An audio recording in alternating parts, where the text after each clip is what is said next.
এই জুলাই আন্দোলনে যে আমাদের বিরোধিতা করেছে, অপসাংবাদিকতা করেছে, তাকে আমরা দেখেছি জুলাই সর্বোচ্চ সম্মাননা পুরস্কার তাকে দেওয়া হয়েছে জেলার পক্ষ থেকে। এই বিতর্কিত দুই ব্যক্তিকে যে সম্মাননা দেওয়া হচ্ছে তাতে এই সাংবাদিক সমাজ লজ্জিত, বিস্মিত। সম্মাননা যে সাংবাদিক হিসাবে সাহসী সাংবাদিক হিসেবে প্রকাশ পেয়েছে, আমরা আজকের এই মানববন্ধন থেকে এই পুরস্কার প্রত্যাহারের দাবি জানাচ্ছি। তা নাহলে এই পুরস্কার প্রক্রিয়াটাই, টোটাল প্রক্রিয়াটাই কলঙ্কিত হবে এবং প্রশ্নের সম্মুখীন থেকে যাবে। আমি বিশ্বাস করি আমাদের মতো সারা দেশের মানুষই এই যে সাংবাদিক কল্যাণ ট্রাস্টের পক্ষ থেকে সাহসী সাংবাদিক হিসেবে যে পুরস্কার দেওয়া আছে, এই পুরস্কার প্রত্যাখ্যান করবে।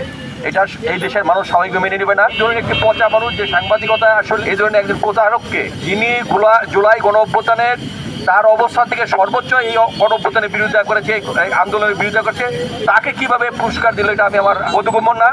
তাই এই ধরনের নিন্দনীয় কাজের জন্য, এই নিন্দনীয় কাজের সাথে জড়িত থাকার জন্য ফরিদপুর প্রেস ক্লাব তার বিরুদ্ধে সর্বোচ্চ যে শাস্তি আছে সেই শাস্তি ইনশাল্লাহ আজকের মিটিং হবে বলে আমি আশা করি। তথ্য মন্ত্রণালয় যাচাই বাছাই না করে এই বিতর্কিত দুই ব্যক্তিকে যে সম্মাননা দেওয়া হচ্ছে তাতে এই সাংবাদিক সমাজ লজ্জিত, বিস্মিত। যে কারণে আমরা এর তীব্র প্রতিবাদ ও নিন্দা জানাই। সেটি জুলাই 24 আন্দোলন নয়। আমরা বিগত সালে যে সকল যৌক্তিক আন্দোলন করেছিলাম সেই সকল আন্দোলনে আমরা তাকে দেখতে পাইনি। এই জুলাই আন্দোলনে যে আমাদের বিরোধিতা করেছে, অপসাংবাদিকতা করেছে, তাকে আমরা দেখেছি জুলাই সর্বোচ্চ সম্মাননা পুরস্কার তাকে দেওয়া হয়েছে জেলার পক্ষ থেকে। আমরা স্মারকলিপির মাধ্যমে প্রশাসনকে জানিয়েছি তাকে যেন অবিলম্বে প্রত্যাহার করা হয়, কিন্তু এখনো পর্যন্ত প্রশাসনের পক্ষ থেকে ওরকম কোনো ভূমিকা নেওয়া হয়নি। আমরা দাবি জানাবো যদি অতি দ্রুত এই বাটপার ফয়েজকে এবং এই প্রতারক ফয়েজকে যদি অবিলম্বে সম্মাননা বাতিল না করা হয়, তাহলে আমরা ছাত্র জনতার মাধ্যমে তীব্র আন্দোলন গড়ে তুলব।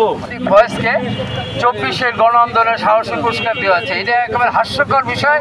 যিনি 24-এর গণ আন্দোলনের বিরোধিতা করেছেন প্রকাশ্যে, সাংবাদিক সমাজ এটা ক্ষুব্ধ, তার এই সম্মাননা প্রত্যাহার করতে হবে।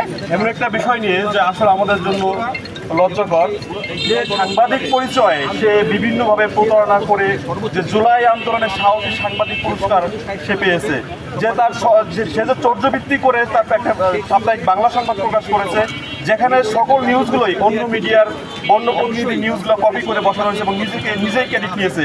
সবচেয়ে জ্বলন্ত প্রমাণ হলো যে তার পত্রিকাটা যে ব্যাকডেটে ছাপানো হয়েছে এবং যে পত্রিকাটা নিয়ে সে জুলাই আন্দোলনের যে সাহসী সাংবাদিকরা পুরস্কার পেয়েছে, সেই পত্রিকার ব্যাকডেট অর্থাৎ গত মার্চ মাসে পত্রিকাটা ছাপা হয় এবং 29 জুলাই সেখানে দেখানো হয়। সবচেয়ে বড় প্রমাণ তার মধ্যে রয়েছে যে 29 তারিখের ঘটনা, যে প্রেস ক্লাবে সমন্বয় পরিচয় একজন সংবাদ সম্মেলন করেছিল 29 তারিখে, এবং 29 তারিখে তার সংবাদ সম্মেলন নিউজটা কিভাবে প্রিন্ট এলো, এই থেকে প্রমাণিত হয় যে তার ওই পত্রিকাটা ব্যাকডেট ছাপিয়ে সেই প্রতারণা করেছে। সুতরাং আমরা এই প্রতারকের বিচার দাবি করছি।